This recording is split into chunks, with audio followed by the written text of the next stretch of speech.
Hey, Rani here. Should we make a game? I am late. So, just ignore the really bad light painting over here. We have some progress here.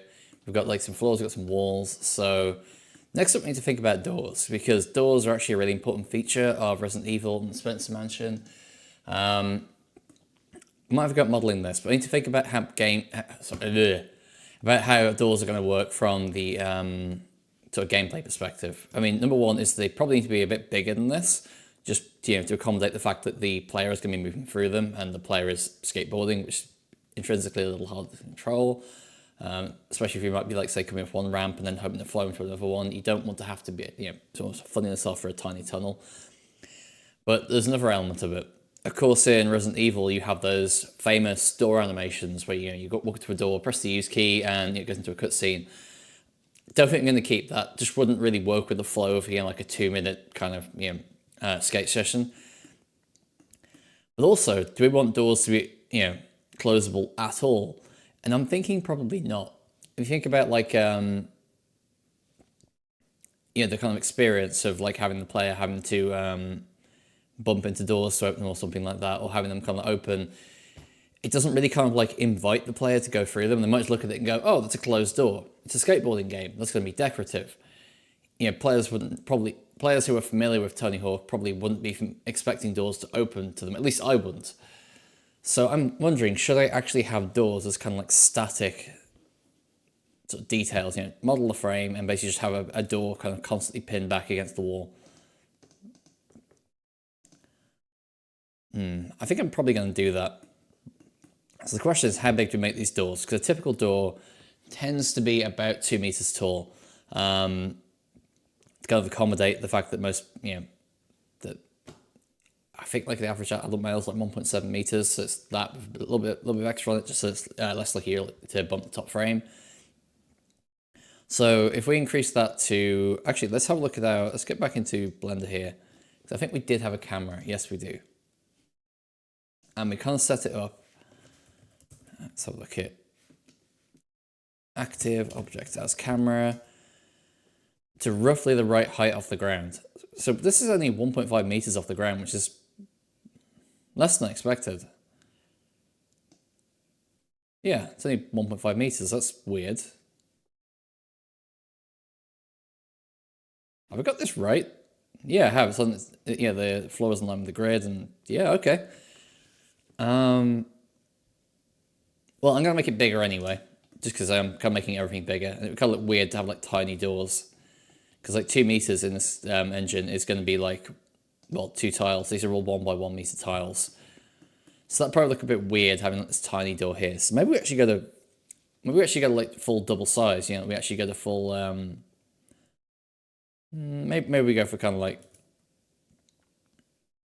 Yeah, I'd say it's about 1.5 meter wide doors. So if we extend them to kind of like 2 by 2.5 meter doors, that gives you a really nice big, really obvious kind of portal to go through. Yeah, I kind of messed with the topology here to make the light fall off better. Let me just undo that, given this is meant to be kind of like a prototype and we're not doing optimizations like that yet. Oh, that said, it looks like Blender's actually memorized the... That's interesting. I would have thought Blender would like triangulate a quad on the fly, but it looks like it actually remembered the triangulation I entered. I think. That's weird. Anyway.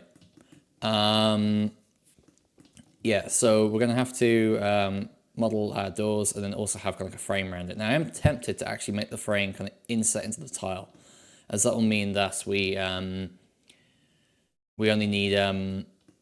we don't need to make like specialized versions of these kind of like surrounding tiles to incorporate the frame. It'd be like totally inside. So let's do that now. The question is, what kind of door am I doing first? Now these doors can be recolors of one another. I'm not going to do single width doors because they'd be a pain in the neck to kind of skate through. Now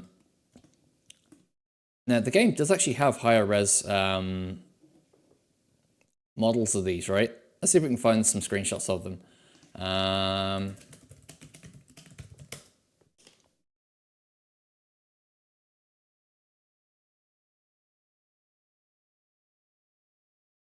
Aha, here we go. Yeah, so I mean, like, these aren't the models, they're just the textures, but like, give you a rough idea of kind of what they look like. That one's really intricate. But we don't really need the models, as the models are basically just cuboids. I don't think I'm going to do them very much like this, so they're going to be way lower res because they're meant to be kind of, whereas this is kind of like an asset that fills the entire screen. They didn't really need it to kind of like, match the environment. We're probably going to make it match the environment. I think we've got approximately 16 pixels per meter. So if I'm going for a door size of, let's see here. I was going to go for like that, wasn't I? 2 by 3 meters, not 2 by 2.5. Let's get a sprite open. And I realized earlier when I opened this carpet texture, it kind of looks like bone sticking out of meat, which it's not. It's not that. Let's. Nope, that's the wrong trim texture. One of these has a nice wood color already in it. There we go. Well, nice by some definitions anyway. I think there's also a panel. Yeah. Morning. How's it going? So let's make a double width version of this. And actually, this isn't just part of the entrance hall. This is actually going to be shared because, of course, doors. This is one of the complicated things I found when experimenting with making Resident Evil games. Hey, it's not a good idea. I'm good, thanks. Yeah, lazy days sound good to me. I mean, I'm certainly having a lazy day. I'm up an hour late. But yeah, when I was kind of experimenting with making Resident Evil sort of prototypes in Unity, one of the things that's kind of confusing is that doors don't belong to a particular room. They actually belong to two separate rooms. So like, if you're trying to build like a hierarchy of objects describing like, say, a map with rooms in it, where do you put the doors? You put them in one of the rooms? You put, you put an object in each room they're in and then kind of link them to one another? Do you put them outside the room? I've never really found a good answer to it. So we're going for twice the height of this, a 32, and twice the width and 3 times the height. All right, okay. And then let's have a look here. How wide is this roughly? I reckon it's like 3 pixels. So I'm going to cut off 3 pixels from the width. So it's going to say 29. I'm going to cut off 3 from there. So that's the size of a door. And then again, we're going to mirror it the other way. Let's have another look at our doors.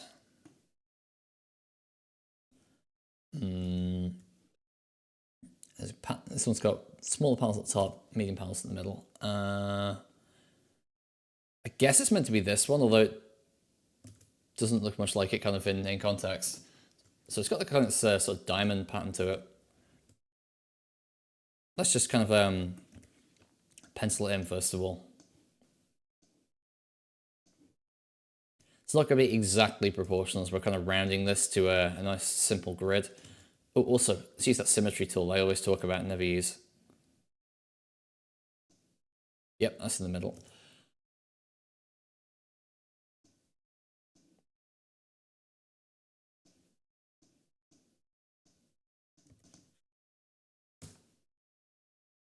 Okay, and then it's going to extend quite the way down.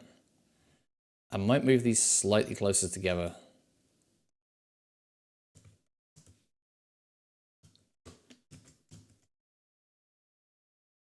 Yeah, at the moment, the symmetry line is kind of masking the fact they're actually further away than they should be. Ah! Ah! I'm failing at drawing boxes today. What am I doing? Oh no, the symmetry line is scraping over. Oh wait, I put the symmetry line Right, I've kind of screwed myself over here because that symmetry line is never going to look right in any position, because I think this is a odd number of pixels wide. Yeah, it's 29 pixels wide. Oops.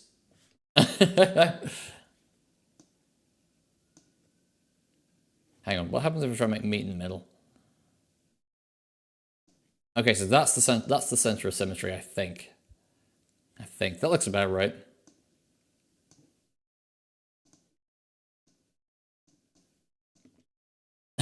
In which I spend an entire hour trying to center boxes on a door, right? Let's get rid of all these kind of scaffolding pixels we put down. And then copy, paste, and flip. Okay. Back on track, back on track.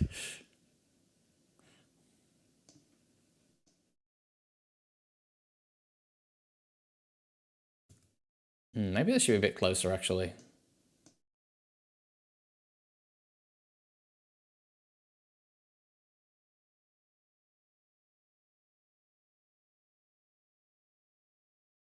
All right, okay, that's looking good. And next up, I'm just going to do some detail on them for the actual kind of oh my god, so it's diamond shapes.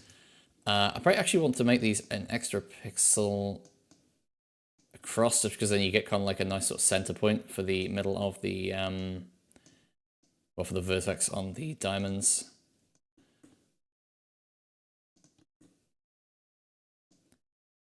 And then we're going to detail in just the rough outline of the diamonds.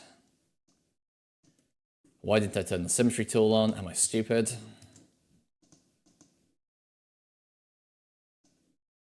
I think it goes like, yep, that'll do. This is one of the things where I feel like there might not be a nice, even way of actually distributing these pixels. It's going to look weird no matter how I do it. Yeah, because that kind of looks like there's a bit of a curve when there isn't supposed to be. How am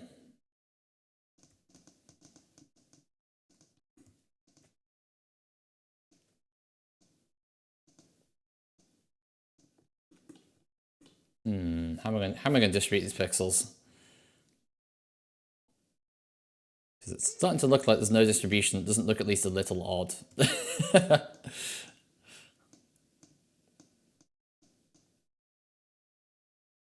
Yeah, because if I kind of like you do, you know, like doubles all the way up, it kind of like rounds off at the top, which isn't quite what I was after. Guess I could change the spacing between them a bit. Actually, what I'm going to do is I'm going to drag this down. And oh my god, everything went wrong. I always forget about that. When you do kind of like a select in symmetry mode, it kind of it grabs the selection symmetrically, but then it doesn't apply any changes to it symmetrically. So if I like use symmetry to grab both, you know, the top and bottom half of this door, and then I drag the top half down, it doesn't drag the bottom half up. It drags them both down, and it does some things that are probably not what you expected or intended. Okay, does that round out a little more nicely? I know the answer is no, but don't ask, don't get, right? That will probably look at least not completely weird, because we can get a nice sharp point both ends of the line.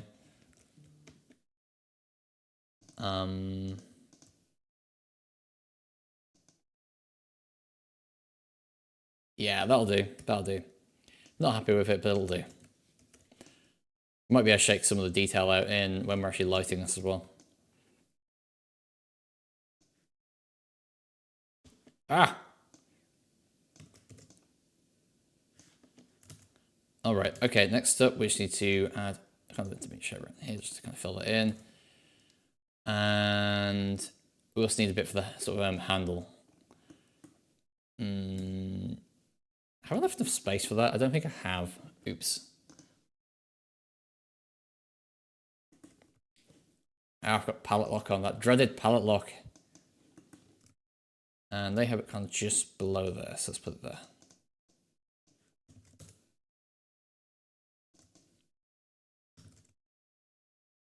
Right, okay. So I go into a new layer. Actually, let's just put this in context in the scene and just make sure it kind of like doesn't look completely, you know, dumb when we say put it on the wall. Let's go move this light around a bit. These will be separate objects eventually, just not yet. Right, and I want to turn this into a door. So let's go do a whatever the Y key does, I don't remember, just to separate it from the surrounding object. I think it's called split. And then let's go to, I think it's something called dissolve. Yeah, there we go. I think that did what we wanted. And then we can do an unwrap on it, kind of make it fill the bounds of the texture. Then we're going to add a new material for our door. And And then we should be able to assign it in here. Yeah, there we go. Hey, it even kind of inherited some of the vertex color. That's nice. So yeah, when this is actually finished, I'm going to sort of pin them back against the wall, so they're well, so they're just always open for the player to go through, just so we're not having to. A, it means less work, so I'm not having to animate them. B, it means that it's clearly kind of inviting the player in. It's kind of like, hey, you know, you can go this way.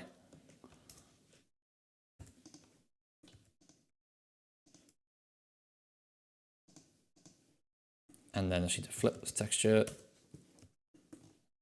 Right, now let's actually make this look, you know, presentable. So new layer, I'm just going to texture right on top. In fact, I am just going to make up some new colors I can use for kind of like sort of prototyping and stuff. Just so I can kind of like, just so we can clearly distinguish between kind of like the sort of like wireframe version and the final version I'm kind of painting on top.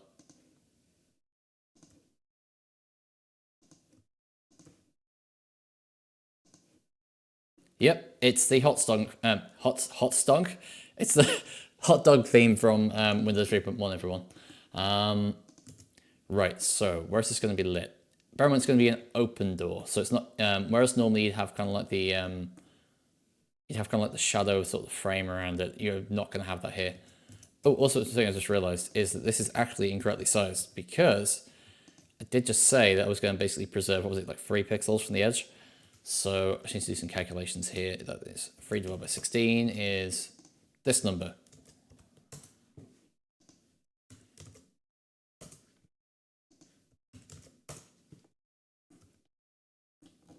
Right, and then we're going to have kind of like, probably just going to reuse this sort of trim texture around the edge because it's what's there, isn't it? Right, so we're probably going to have it kind of like lit as if there's kind of like a light kind of shining on this, on sort of the inner top corner of the door. That'll probably look okay. So we're probably going to have a lighter shade kind of here along the top right diamonds. It's going to be kind of facing towards it. And the question is, what color do I make the kind of like the sort of boundary pixel between the lit and the dark side? I guess I can go for a mid-tone. It should kind of be catching the light, so I'm a bit torn on that. We'll figure it out.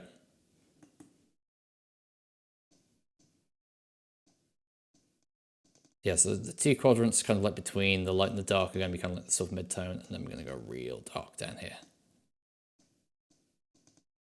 Might actually need more shades.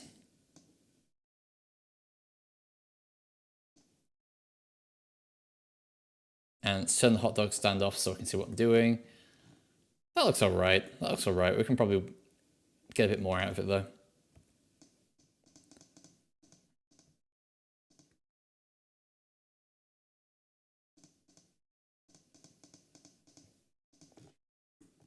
Okay, that'll do for a start. I need to load the right texture into here, and yeah, it might need a bit of work. Maybe. And I'm just going to copy paste that and flip it, and then we're going to flip this back over so the light's coming in the right place, and then get a bit of a tweak just to darken it down a bit. It's meant to be a bit further from the light. It shouldn't be catching quite as much light.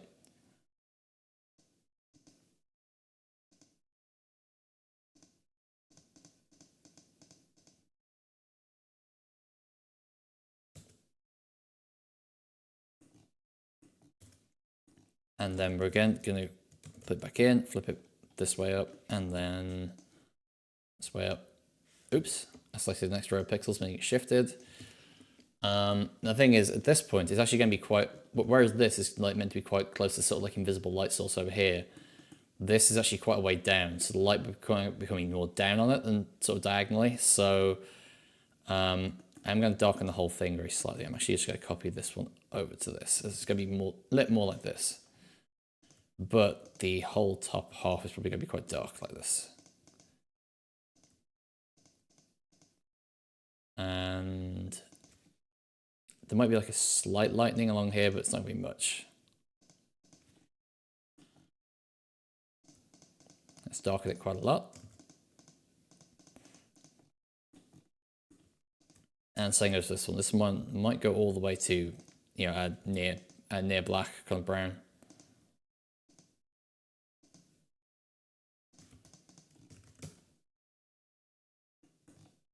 Okay, that's starting to look okay.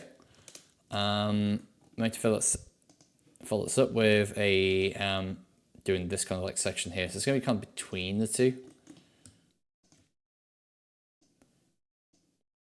Oh, I might need to, oops. I might need to make some adjustments to this actually, because I kind of forgot this is going to be kind of like into like a recessed panel in the door. So there should be kind of a bit of shadow around the edges. In fact, I might sort that out just next. So let's grab some nice darker browns, put them in there. Shadow it along edge like that. Yeah, that'll do.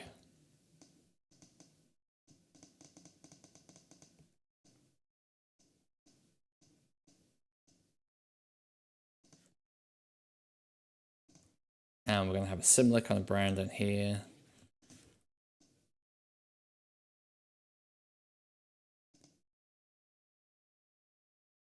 Might need a few more shades actually. This is proving to just not quite be enough.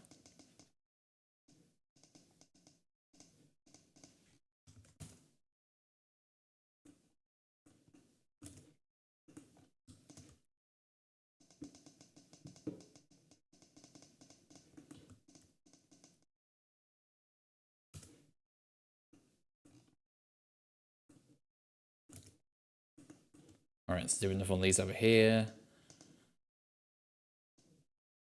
Yeah, I guess if anything, I mostly just want these highlighted bits to be different between the frames, and the actual kind of like recessed panels around them should be kind of similar, because they should all be kind of like basically being lit by the light bouncing around the room, which isn't going to be a huge amount.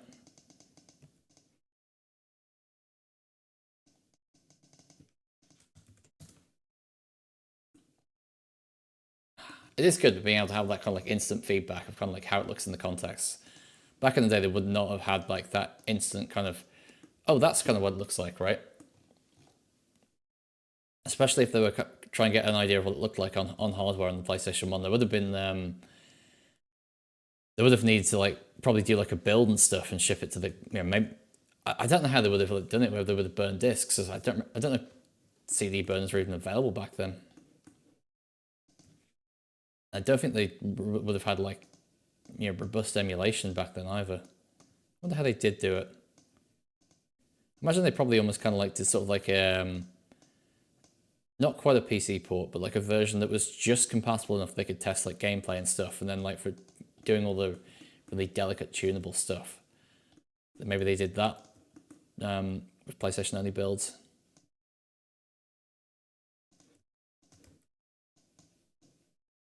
It's ironic that kind of like you know, someone unofficially making homebrew and stuff probably has better tooling today than official like even first party Sony devs did back in the day.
All right, that's looking okay. Let's carry on with this, I guess.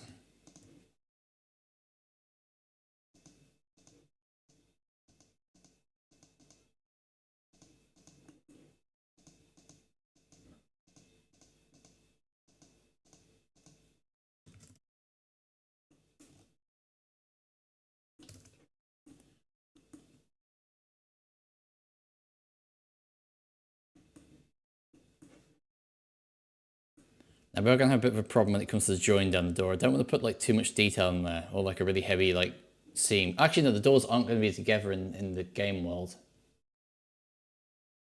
it's actually fine to have like a detailed seam down there. But one thing that's kind of like weird and confusing, normally you'd have like a dark seam between the doors, but I'm planning on having this door always be open, so it should actually have a light seam along there.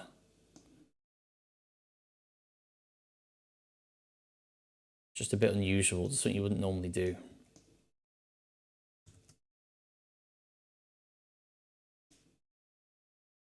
Let's grab this, go into shading mode, and yeah, there we go.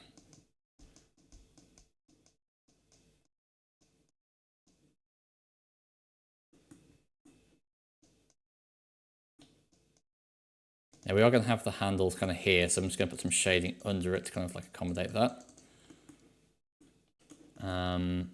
Unfortunately, it's only 1 pixel wide. I can't really go like too ham with shading and stuff on this. I'm just going to have to imply it with the kind of like dark areas surrounding it.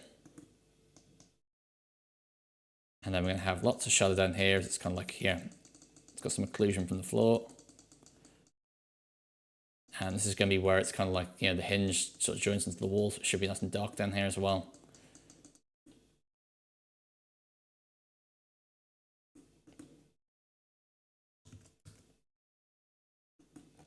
Aha! Aha! It's coming to life.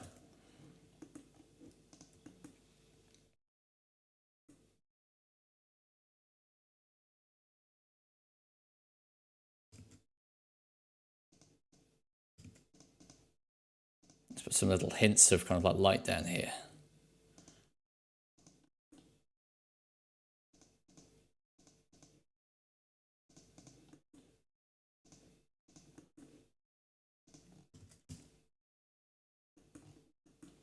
There we go. That's looking pretty good.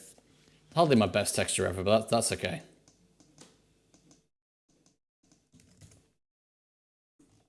Now, what I was actually thinking for how this kind of like map starts is I kind of like the Tony Hawk stages that have some degree of kind of like explicit flow to them. Like I did really like Mall and the dam level in the first game.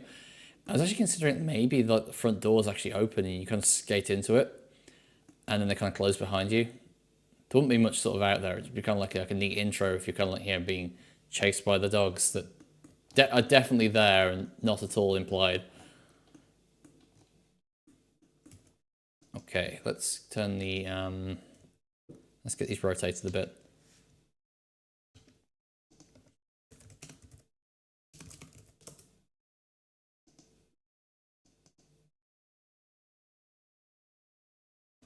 Oops. There we go. Yes, this is the kind of thing I'm going for, that all the doors are just going to be just open for some reason. Just so that just so they're kind of like hinted at being kind of like separate areas, but you don't have to like, it kind of invites the player in without them having to either press buttons to open doors or know that some doors open when they approach them.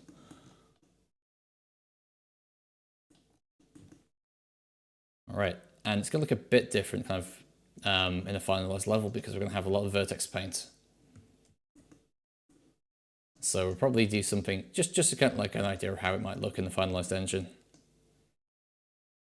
Let's just do a bit of vertex paint down here. And kind of around here as well.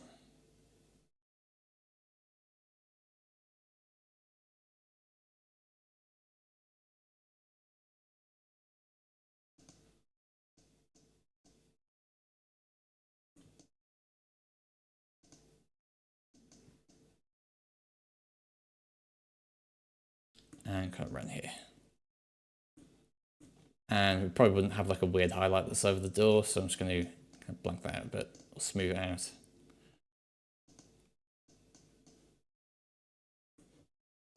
So that's kind of how it would look sort of in engine, which I'm not 100% happy with, but that looks okay to me. Yeah, probably also give some like volume to the doors as well.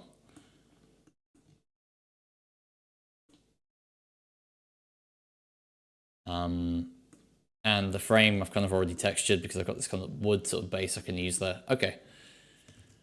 So next up, I guess I should make like a quarter pipe, like a ramp or a kicker kind of thing. I wonder if Models Resource has anything for, just so I can get like a really good look at it. Because like most screenshots tend to like focus on gameplay, whereas like the screenshots you see on here tend to have, focus on, no Tony Hawk's Pro Skater. Oh well. So have a bit of a look at their assets, see how they kind of like, what kind of things the artist kind of drew attention to. That's a great screenshot. I can't see anything. It looks like it's captured on real hardware though, so I won't be too mean to them. So yeah, like they've got like a nice like highlight on them, which kind of helps them sort of stand out, I guess.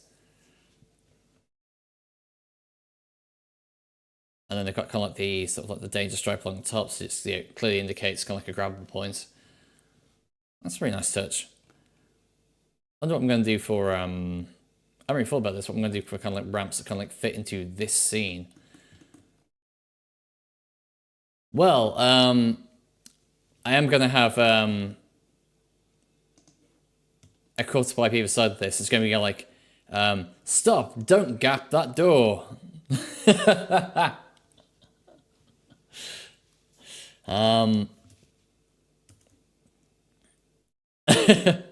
Also, another objective is going to be hand planting the statue that you push down from the top floor of the dining room. That's definitely going to be in there. Definitely. I'm not at all setting up expectations for things I'm probably not going to be able to complete. So yeah, what kind of ramp would kind of like fit this scene and not look, because like design-wise, you need to be quite careful here because it needs to both stand out because it's something the player should be the player's attention should be drawn to this, but it should also look naturally like part of the scene. I guess I'll model it first and see kind of like what the proportions come out like on the unwrap. Also, I'm thinking about having some like taller ramps, like say having one that quarters up and then like kind of runs up the walls, so you can kind of like do a transfer up and down off there.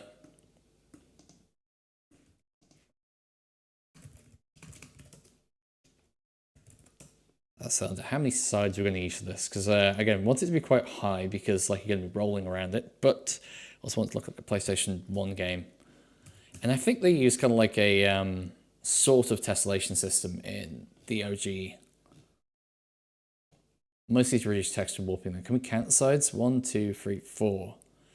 Oh, and they're not actually vert ramps in this. They kind of go like nearly vertical, I think. Is that 1, 2, 3, 4? I think it is. See a bit more clearly in some of the other screenshots.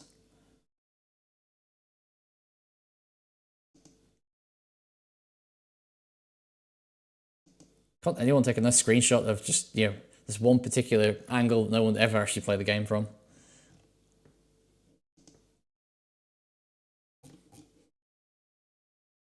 I guess I could boot the game myself, but I haven't got a little setup for that.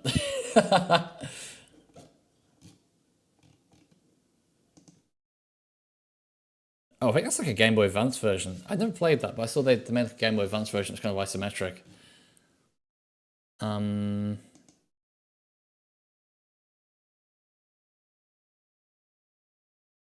Okay, they look pretty high polygon anyway, which makes sense because you're rolling up them.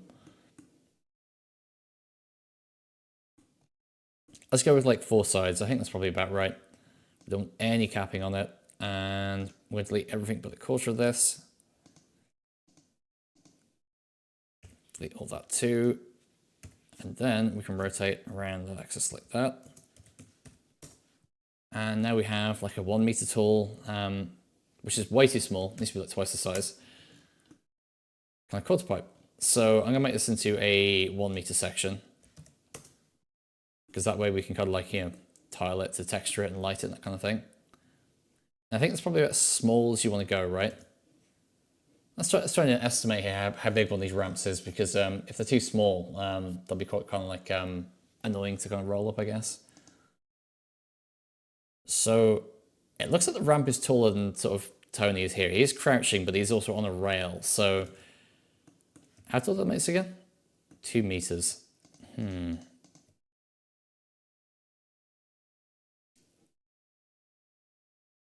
I think we should go for. I think we should go for 3. I should do it on the axis. Whoa. There we go. There's going to be absolutely no annoying consequences from making something 3 meters. None at all. No way. I wouldn't have difficulty building things out of like 3 by 3 meter blocks. Never. Okay, let's unwrap that and see what the proportions are like. Yes, it actually takes, it's like, hang on. Loading a square texture will probably help actually. So yeah, the proportions of this are approximately like 1 to 2. So it's like roughly twice as tall as it is wide, roughly. So they generally have kind of like arrows on them, kind of like showing that you can skate up them. Let's have a look at a few more levels. I don't remember those being in all levels, but they might have been.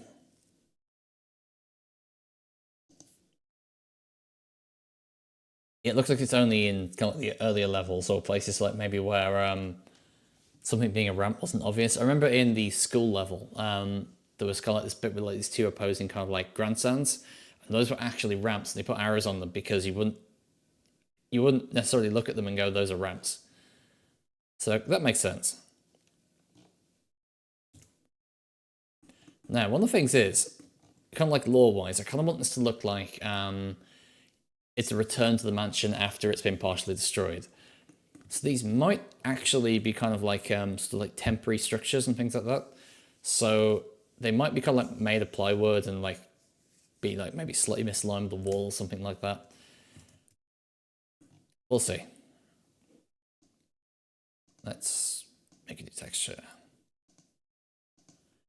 And these might actually be reusable between maps. So like a common folder, ramps, and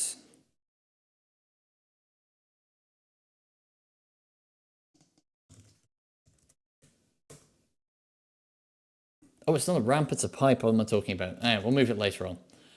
Right, so this should be roughly 2 to 1. So given it ends up 2 meters wide. Yeah, we'll stick with that. So that's going to be 32 by, hang on, 64. I swear I've used numbers before. And let's go for something a bit more kind of like, cause you got sort of like sort of natural kind of plywood kind of look.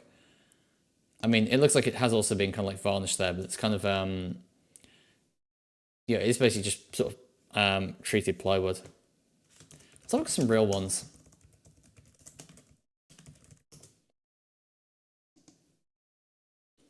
Yeah, it's kind of like this sort of like polished sort of plywood.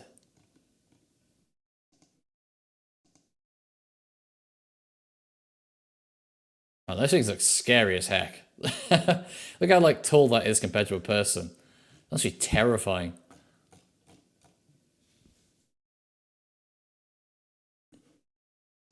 So we're looking at more kind of like sort of like an orangey tone, I guess, for the kind of like highlight. Actually, it's going to be kind of like desaturated for the highlight, but for kind of like the bits, yeah, the kind of bulk of the color is going to be kind of like more of an orangey tone. So let's go kind of like, and it kind of goes into like sort of like a kind of a goldenish brown. So it's kind of like a, it's kind of like a sunburst, yeah, like a, on a guitar, I think they call it. Yeah, it's kind of like a sunbursty color.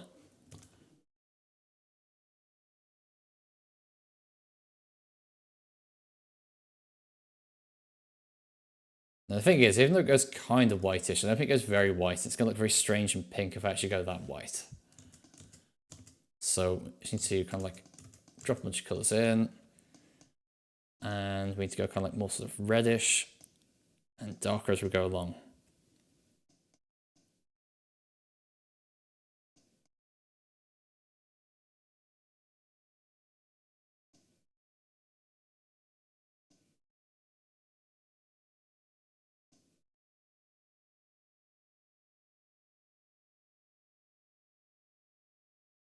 I don't know why I went to complete darkness. We never use that because that's what lighting is for. And go a bit more red. Just compare these two colors. They're very, very, very different at the minute.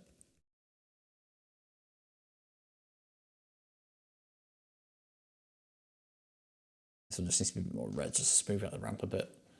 And this one,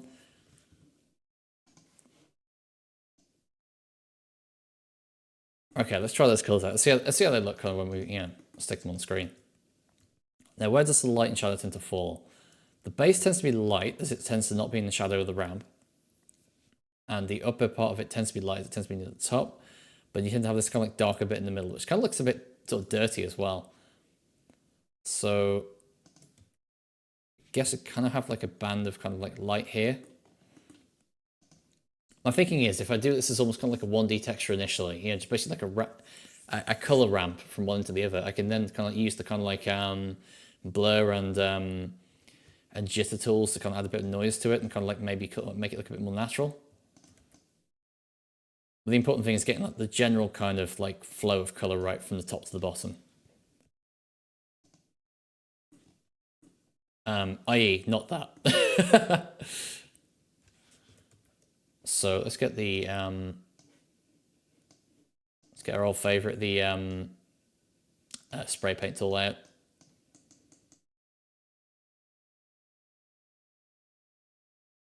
Oh, actually, this is going to tile on one axis, isn't it? So we can stick tiling on.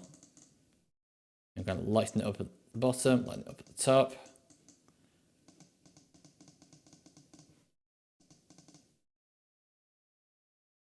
And then use the blur tool.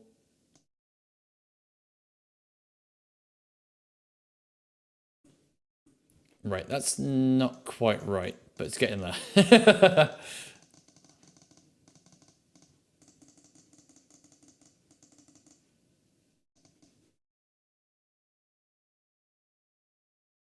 Okay, next up, I want to kind of like blur it kind of like on one axis. Actually, let's just see how it looks. Let's see how it looks in Engine. In Engine, he says, as if Blender is the game engine. In context.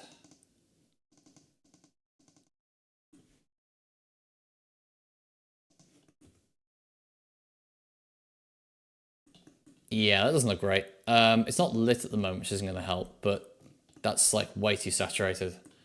We'll come back in and fix that in a bit. Let's also stick some vertex paint on it, so you can get an idea of how it might look in a scene.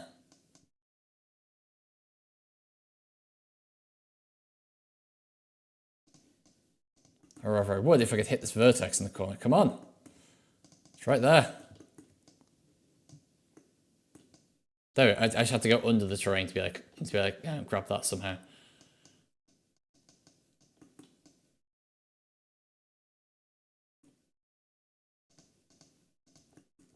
Right, okay.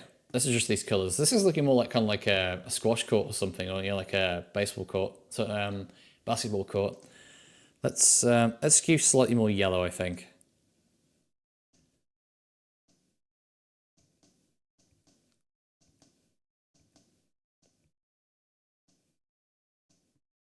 And maybe desaturate it quite a lot.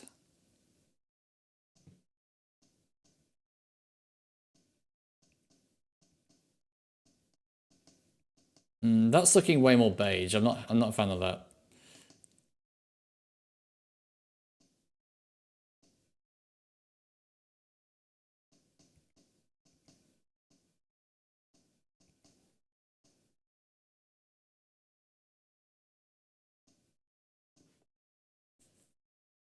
Okay, next up, let's see if we can find any kind of like blur tools in here. There's better to be something, right, that can do like a blur on one axis.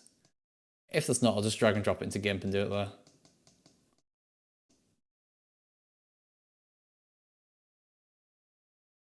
Ooh, effects. Convolution matrix. Ah. One of these is going to do what we want.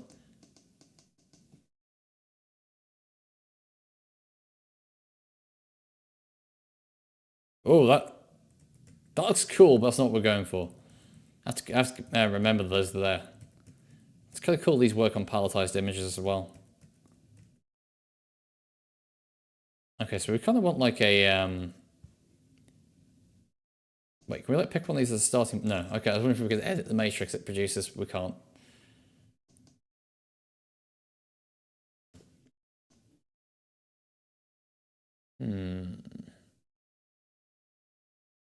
Okay, in that case, I'll just do it in GIMP and then copy it back over.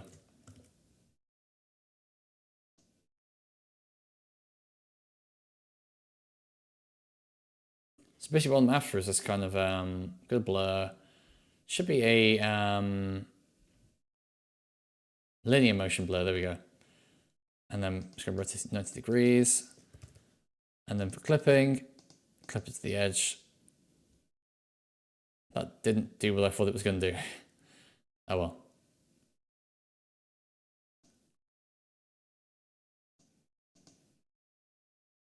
Paste it back in. That's more like it. That's what we want. That kind of like, yeah, it has kind of a bit of noise and kind of grit to it, but it has like a directionality to it as well. Okay, that doesn't look great. We'll work on it. We'll keep working on it. So I'm going to use a really low rate kind of spray on it. I'm going to break up the shine down here. It shouldn't be that shine down the bottom.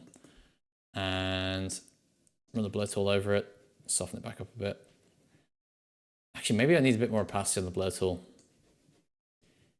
Yeah, this shouldn't have a lot of like high frequency or mid frequency detail. It should be like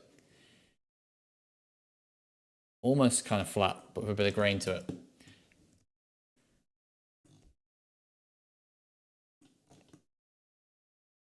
I'm also thinking maybe the positioning of these kind of like bands is wrong. This highlight should be way smaller at the top, and it should be like more of a light patch kind of here.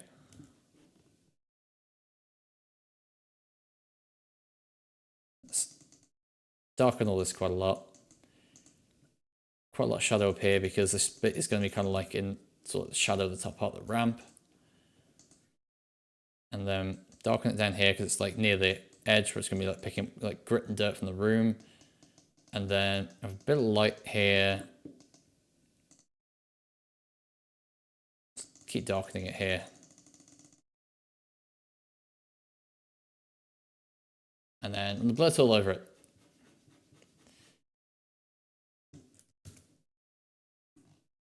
See, that immediately looks like actually like way more natural to me.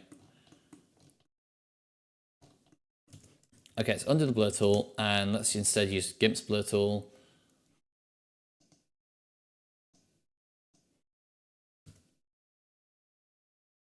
Hey, that doesn't look bad. That's starting to look more like what I was hoping for. Yeah, it's kind of got that kind of like sort of wood grainy kind of finish to it, and it looks kind of like dirty in the places it should, but it also doesn't look like just a wall of noise. Okay, let's fix this bit up here. This bit doesn't quite look right to me. So I'm just going to shade all this a bit darker.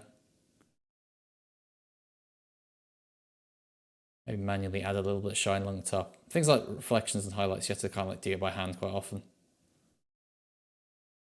They never quite look right if you try and use like tools to do them.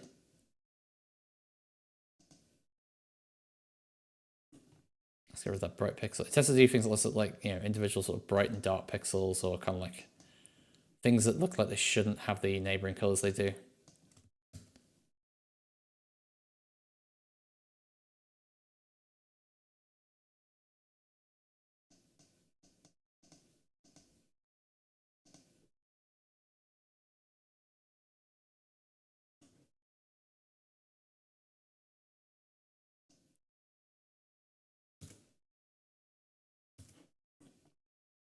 Might adjust these colors actually, because this like looks really, really dark compared to its surroundings in the way it doesn't quite look right.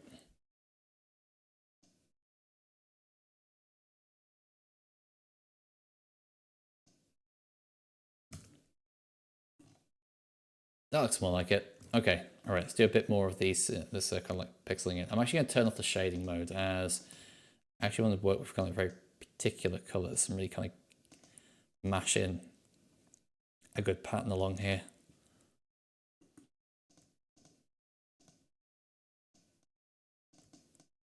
Kind of working a bit of a, you know, a bit of the feeling of a kind of like a wood grain that's been, you know, ridden up and down a few times. I might also put a second one in just so I can see how well it tiles kind of in context.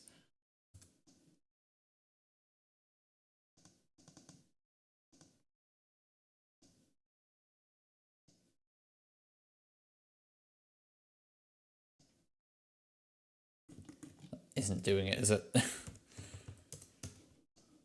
There we go.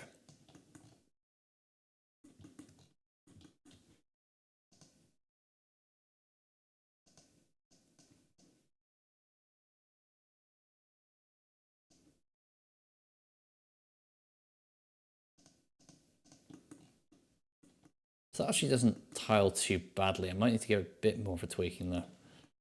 And I also want to do the thing on top to indicate, well, this particular one in this kind of, here, I'm probably gonna do a separate texture for it so it has a continuity up there. But for just like a general quarter pipe, that's probably not too bad. I'm gonna get rid of these like shines on here as they don't quite look right, and maybe kind of like do a custom one, hand drawn shine along here. Just even this up a bit, so it gets a bit more kind of like straightened out, so we can have a nice shine along it without looking kind of weird in that place.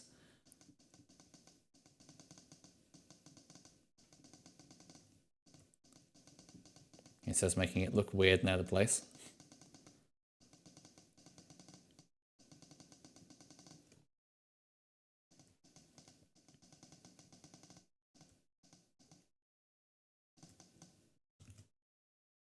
Right, and I think part of the reason why the blur algorithm wasn't sort of picking this color is it doesn't quite follow from the rest.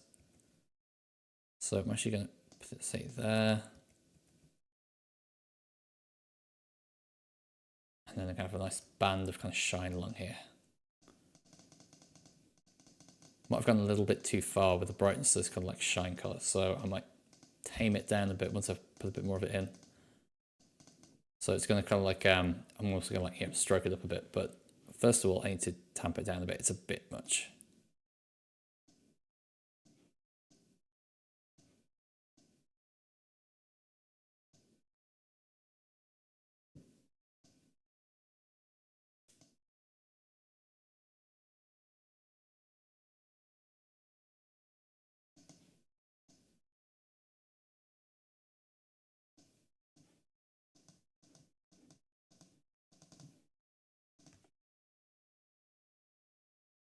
Kind of like that, except it needs a bit more kind of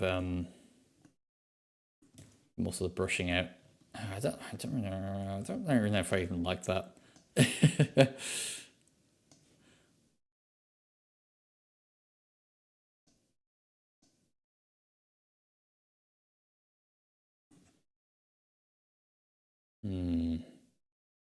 Yeah, I don't actually like that. I'm gonna get rid of that.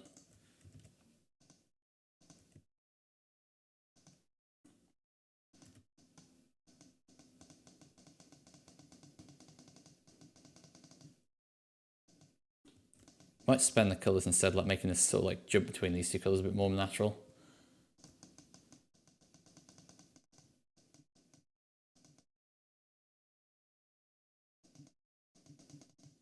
Texture is really like satisfying when it goes well. When you just like can't quite get it right, it's just like, it's the kind of thing that actually keeps you up awake.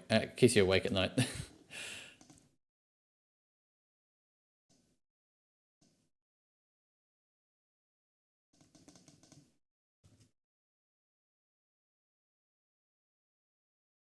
All right, I think that's nearly done. Maybe to make the shadow bit here a bit more kind of yeah, I'm gonna push this light part a bit further up, just kind of like make it a bit more kind of like a lip along the top. I want it to be kind of like the cue to the player. They can like grind on it or plant on it.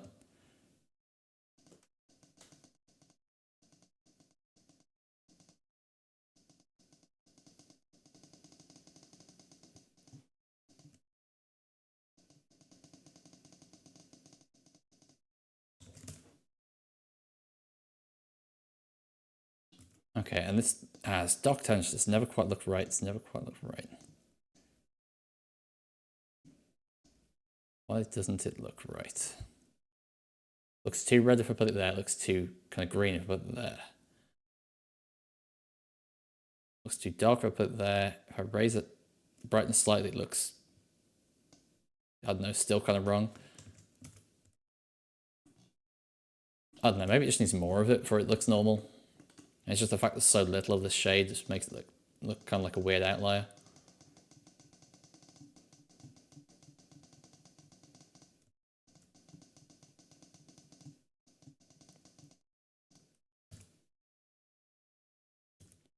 That's not really an improvement, I don't think, but it also doesn't really look any worse.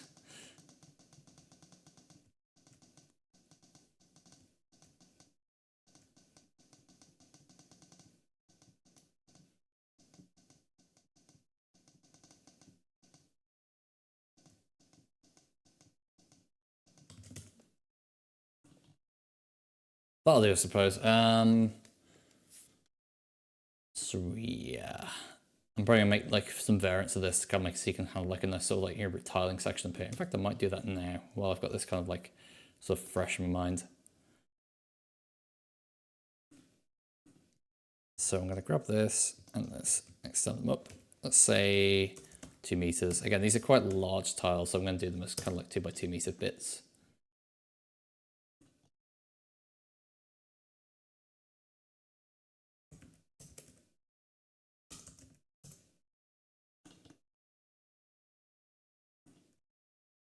And I'm going to unwrap them all so they all fill the entire thing. I'm also just going to take a backup of this, so I've got like a record of how it kind of looks with just the kind of self caps, the standalone kind of quarter pipe piece. Well, there's actually a piece I forgot about, which is when it actually reaches the top, it almost always has a hang on a second, I'm trying to find an example of it. It tends to have kind of like a bit you can kind of stand on the top so you can drop in.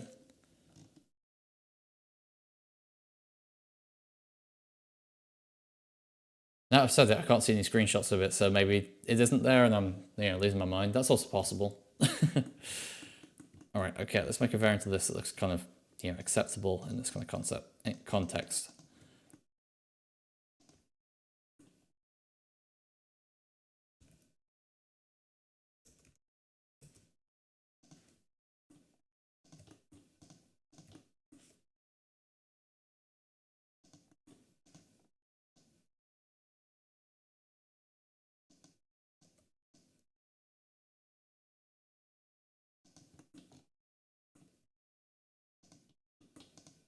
Oh, I've royally messed this up. all the vertices are in random places. Oh no.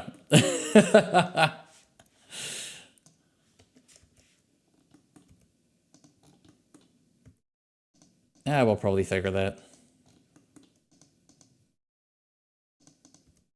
If we get them all overlapped into the same place, even if it's wrong, we can then put them back into the right place. There we go. So yeah, I kind of need to do a version of this, but this kind of like dark patch kind of continues forever up it.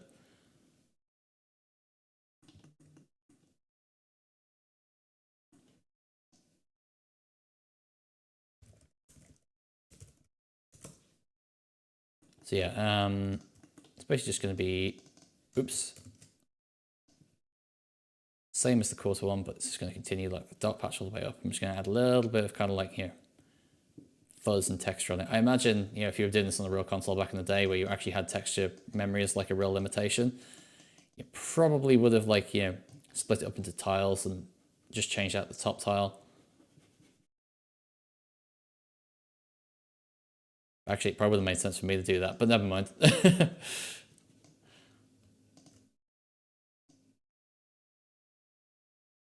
Oops. Let's just draw a bunch of lines up. And let's use like at least like more than 2 kind of colors along here because we kind of want to, we're going to have to make a tiling version of this that looks okay.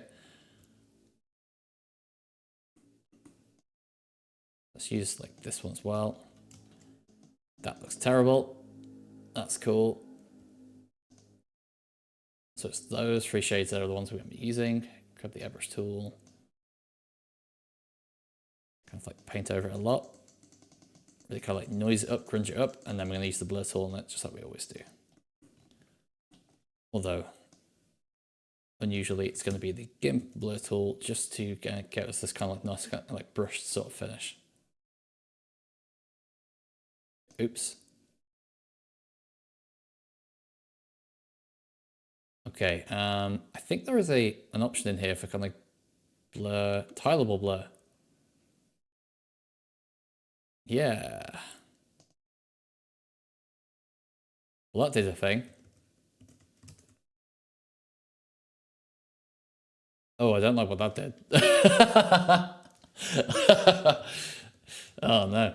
I was like, oh, well, that certainly did a thing. I don't like what it did, but it certainly did a thing. Okay, what if we instead, different tactics, just grab a random section of this and just stretched it? Well, that looks terrible. But maybe we can fix it. Just by moving the odd bit up and down and kind of like drawing over it a few times, maybe we can kind of like make it look a bit less obviously pixely.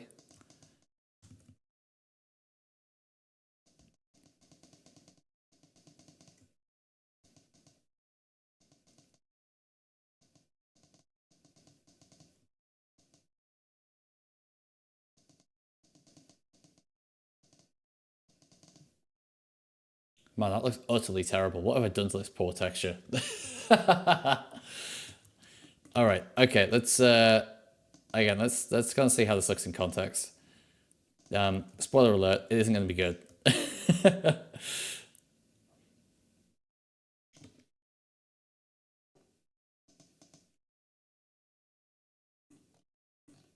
Actually, no, that doesn't look terrible in context. It might actually look kind of natural with like that kind of like sort of palette continuing up. So let's make a new texture. I'm just gonna grab the first like, well, the top sort of what's this here? It's gonna be like 32 by 32, I think.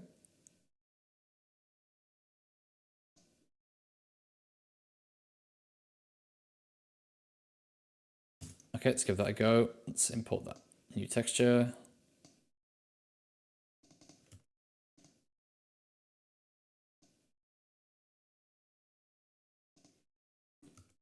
I missed a piece of it.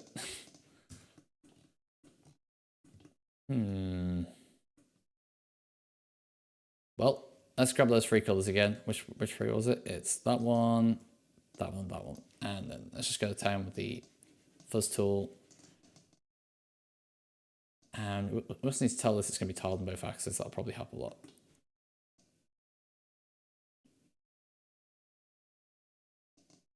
Help us see where all kind of like the the missing parts are for that.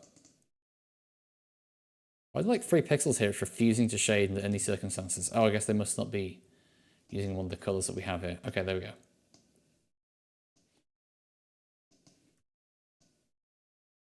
Okay, let's go a real good paint over. And then we're going to paste this into GIMP and go to GIMP, mess this texture up for me.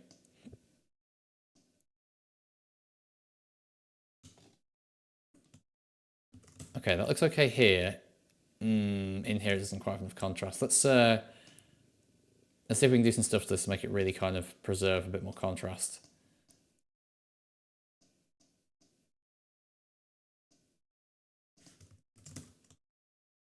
No, that doesn't look good. What I might do actually is get rid of all colors except the 3 that we're using. That'll probably help a lot.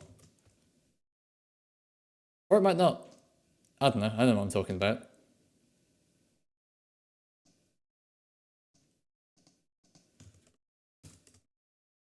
Yep, that's definitely improved things. Nope. Do I have to hand pixel this? Fine, I'll hand pixel it.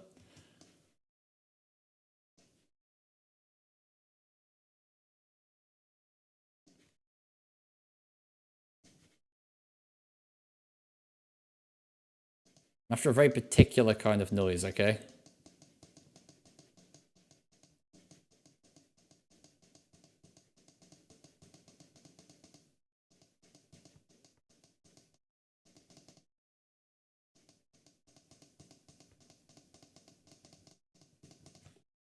That looks absolutely terrible, and it'll look worse in context, I can guarantee it. All right, separate texture, there it is. Oh, it actually doesn't look terrible in context. I mean, there's obviously some like lines that are too long, this one here, but that actually doesn't look anywhere near as dreadful as I thought it would. Yeah, you're going to be able to like roll up here and kind of like transfer onto the balcony up here. That might be a bit tall to do in one go, but the physics might end up being a bit different in this game than Tony Hawk's. Like I'm looking to like make it a bit more. As much as Tony Hawk is like not exactly a simulation, Also going to make it a bit more exaggerated, a bit more sort of, you know, bigger ramps, higher speed, that kind of thing. We don't really have technical limitations.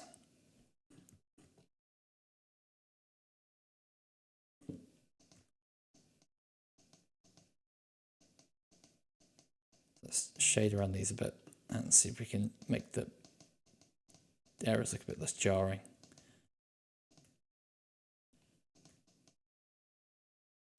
Notice if I could have like a tool where like I could draw like straight lines, but like kind of like in quick little sort of darting movements. That makes sense? You know, if I could like have the ability to sort of just start drawing a line and then like it'll lock to an axis until I let go. I don't really like that. Don't really like that. In fact, it could be said I don't really like that at all. Might try and match it up better with the top of this though.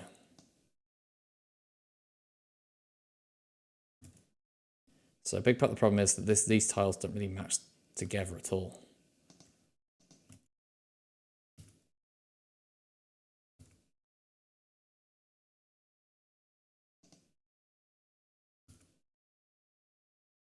So that should be like a dark edge kind of continuing down there a bit. That helps a bit. And then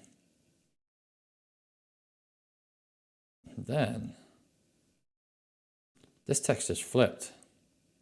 Oh well, as long as the bit it's connected to is also, you know, similarly flipped, it should be fine. Yeah.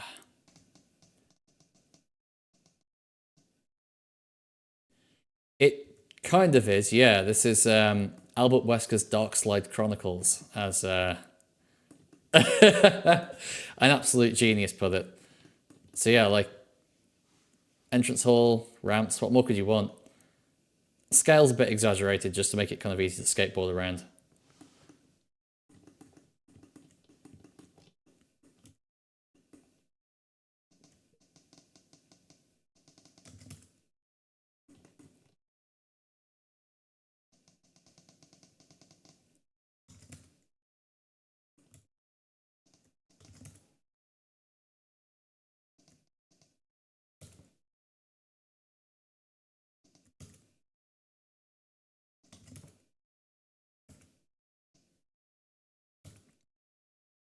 Okay, I've got these two more lines going to break up here. So those are...